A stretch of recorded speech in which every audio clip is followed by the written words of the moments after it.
Ini namanya lanjutan. Oke, silahkan. Baik, kita mulai pelajaran pada sore hari ini. Bismillahirrahmanirrahim. Assalamualaikum warahmatullahi wabarakatuh. Waalaikumsalam warahmatullahi wabarakatuh. Selamat sore anak-anak. Sore. Selamat sore. Gimana hari ini puasanya? Udah lemes belum? Sudah. Masih udah pada lemes ya, soalnya udah sore, udah mau menunggu buka gini ya. Baik, sebelum pelajaran kita mulai hari ini, Ibu mau mengetes konsentrasi kalian. Masih konsentrasi nggak nih? Puasa-puasa di kelas sore-sore menuntut ilmu, rajin banget kalian. Iya, makasih. Iya, sama-sama ya Mbak Galuh.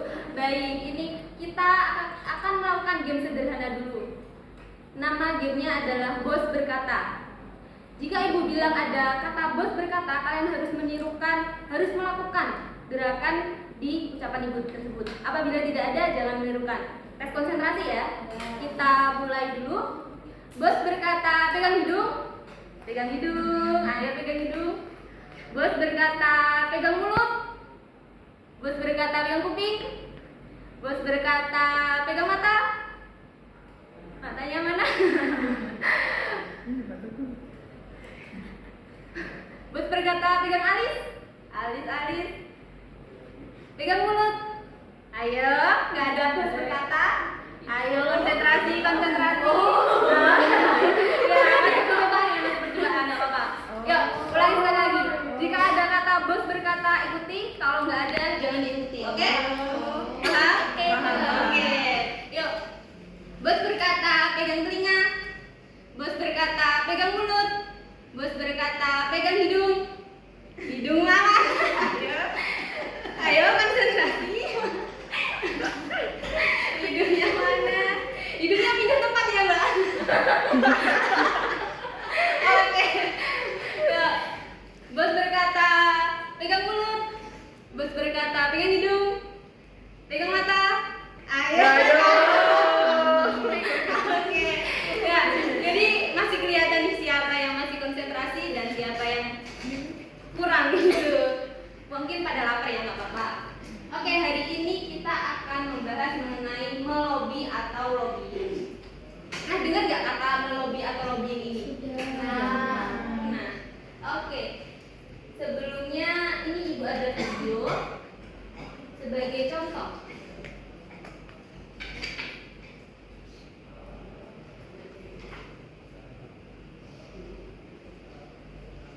Oh, ini ada iklan ya, mohon maaf tidak premium punya Ibu ya.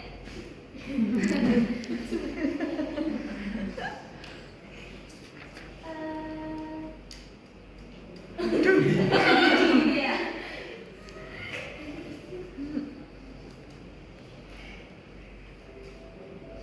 Oke.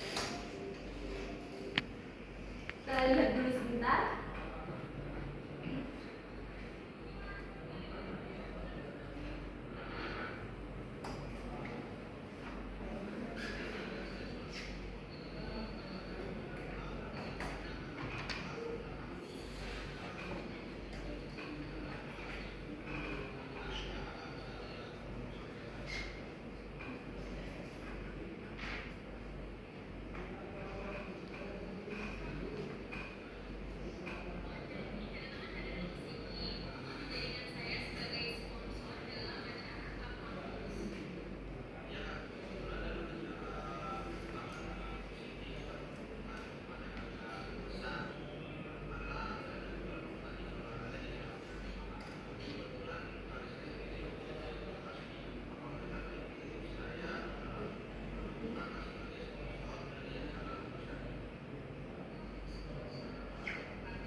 dari video tadi nih, apa yang kalian tangkap dari video tadi coba?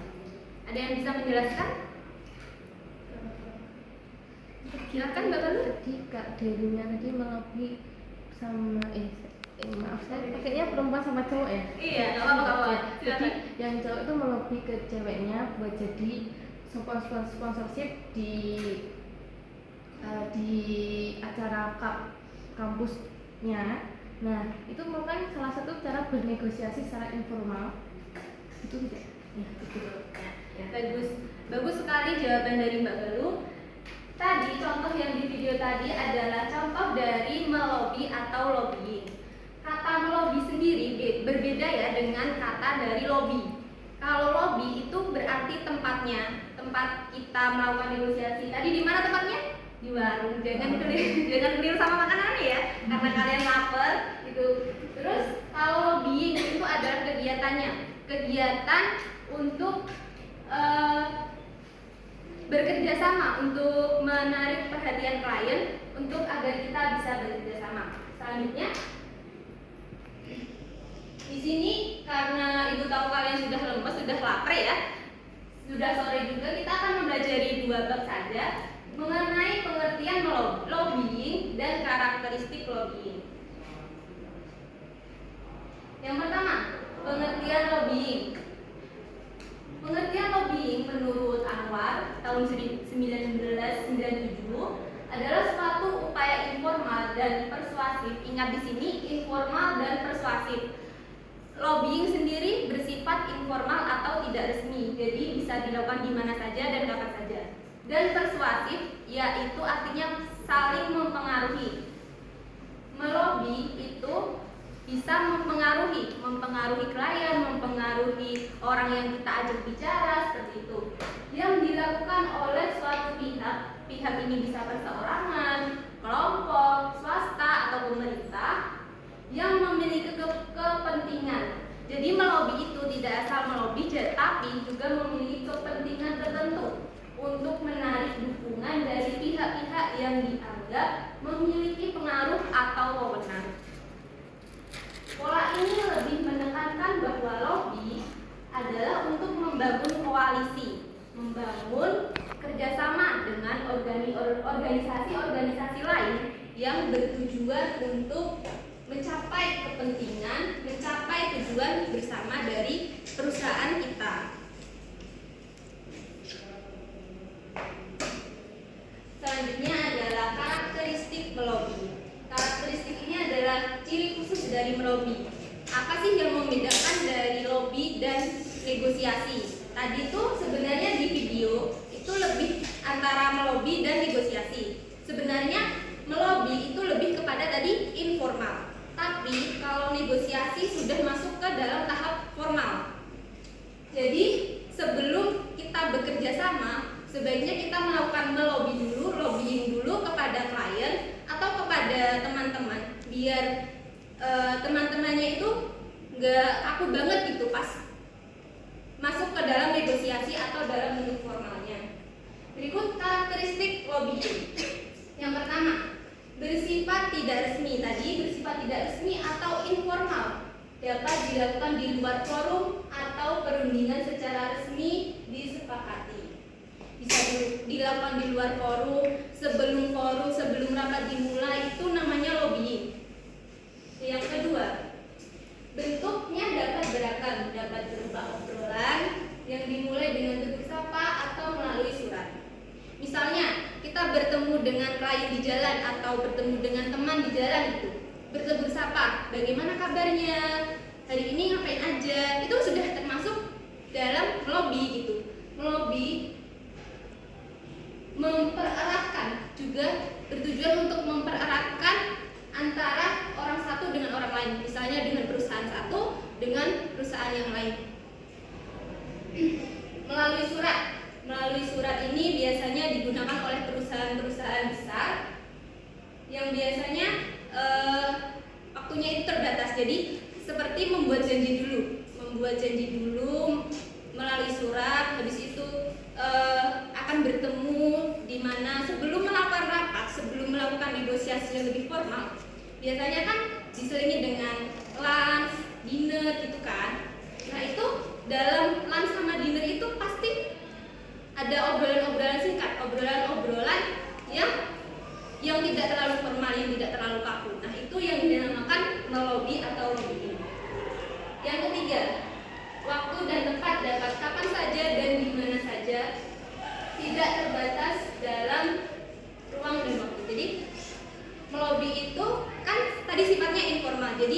dilakukan kapan saja dan di mana saja oleh siapapun dan dimanapun seperti itu. Dan yang keempat, pihak atau pelaku yang melakukan lobby dapat beragam dari siapa saja. Tadi pihak yang melakukan lobby itu dapat siapa saja. Dalam perusahaan itu kan biasanya yang melakukan lobby itu diberi tugas humas atau siapa gitu kan. Tapi itu setiap staf pegawai yang tahu di mana di suatu tempat ada, oh ini klien perusahaan saya, lakukanlah lobby, buatkanlah citra baik pada klien tersebut bahwa perusahaan kita perusahaan yang ramah, perusahaan yang selalu mengedepankan klien gitu. Yang kelima, bila dibutuhkan dapat melibatkan pihak ketiga atau perantara. Nah, untuk khusus yang kelima ini itu biasanya oleh pemimpin ya. Soalnya kan pemimpin itu kan ada jadwalnya sibuk gitu kan. Nah, itu biasanya diwakilkan oleh pihak ketiga atau perantara. Biasanya sekretaris, oleh humasnya atau staf yang lain yang berkepentingan pada kerjasama tersebut. Yang keenam atau yang terakhir nih, arah pendekatan bersifat satu arah. Pihak yang melobi harus aktif mendekati pihak yang dilobi. Misalnya kita melakukan lobbying dengan sengaja, kita mendekati klien dengan sengaja, itu kita harus lebih aktif menyampaikan pendapat kita, harus lebih aktif memulai obrolan, itu memberikan citra baik di mata klien bahwa kita itu menghormati klien, bahwa kita itu dia tadi menghormati klien juga, dan siapa yang lebih butuh itu harus yang lebih berusaha. Kita yang butuh kepada klien, perusahaan kita yang butuh pada kliennya, kita harus yang lebih berusaha untuk mendekati klien, memberikan citra positif pada perusahaan kita kepada klien. Seperti itu. Nah, sudah. Ada yang mau ditanyakan dulu nggak mengenai materi hari ini? Saya bertanya Bu. Tadi kan kegiatan melobi itu kan suatu kegiatan untuk memengaruhi seseorang begitu kan, untuk memperoleh keuntungan. Nah, apa sih, ada nggak sih suatu kegiatan itu untuk memperkuat agar supaya kegiatan melobi kita itu berhasil seperti itu? Oke, baik. Terima kasih atas pertanyaannya. Tadi seperti yang Ibu jelaskan, bentuknya bisa beragam dan waktu dan tempatnya juga bisa beragam. Nah, itu biasanya tuh diselingi dengan lunch, makan malam atau dinner. Nah, itu bisa memperkuat citra kita, bisa memperkuat lobbying kita agar meyakinkan klien, oh ini perusahaannya memperlakukan klien dengan baik nih gitu. Atau dari teman-teman yang lain ada tanggapan nggak nih buat pertanyaan dari Mbak Irma?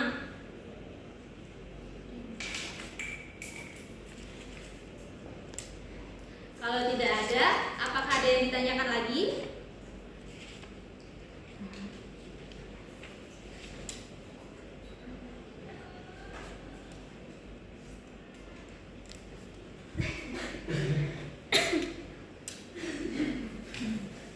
Silahkan, ada yang ditanyakan lagi enggak? Masih mikir. Boleh, gak apa-apa. Mungkin karena lapar jadi mikirnya agak lama 14 gitu ya. lebih 32.